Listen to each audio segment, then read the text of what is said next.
The show is about to start. You have to show a look, have a look, or give a look. Celebrity News Update. Today's viral. Gerald Anderson isinapubliko na ang pagbubuntis ng kanyang nobya na si Julia Barreto. Paalala lamang po, ang bidyong ito ay base lamang sa mga nakalat na mga impormasyon na nag-viral at naging usap-usapan ngayon sa mga social media platforms. Dumalo ang aktres na si Julia Barreto sa 66th birthday celebration ng ina ng kanyang nobyo na si Gerald Anderson.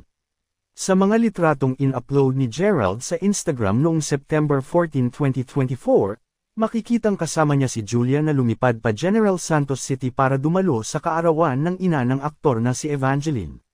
Bukod sa mga picture na in-upload ni Gerald, isang video rin sa TikTok ang lumabas kung saan makikita si Gerald na nagbibigay mensahe sa kanyang ina. Kuha ang video ng isang netizen na dumalo sa nasabing birthday celebration. Mensahe ni Gerald, "Happy birthday. We wish you the best, Maria. Thank you sa all the years na pag-aalaga sa amin. Salamat dahil inalagaan mo kami.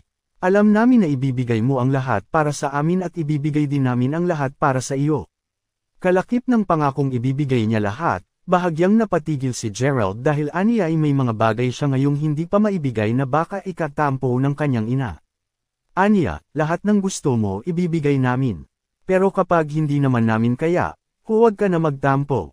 Sagot naman ni Evangeline, wala siyang hinihingi na hindi kayang ibigay ng kanyang mga anak, lalo na ni Gerald. Tumatanda na raw kasi siya. Kung may nais man daw siyang hingin ngayon bilang birthday gift, ito ay ang magkaroon ng apo kay Gerald at nobya nitong si Julia. Saad ni Uya kay Gerald, hindi naman nang hihingi si mama na hindi nyo kaya, I'm having a little bit, so I'm asking you, give me apo.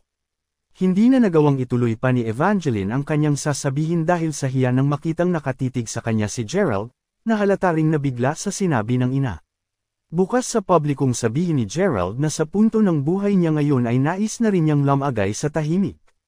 Sa vlog sa YouTube ng broadcaster na si Karen Davila noong June 6, 2024, napag-usapan nila ng aktor ang tungkol sa pagpapakasal.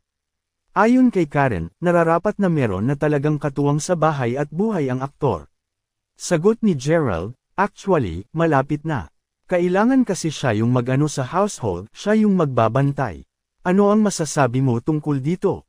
Magkomento lamang po at para laging updated sa mga susunod na chika huwag kalimotang mag-like, share, subscribe at click the notification bell para sa mga latest news update.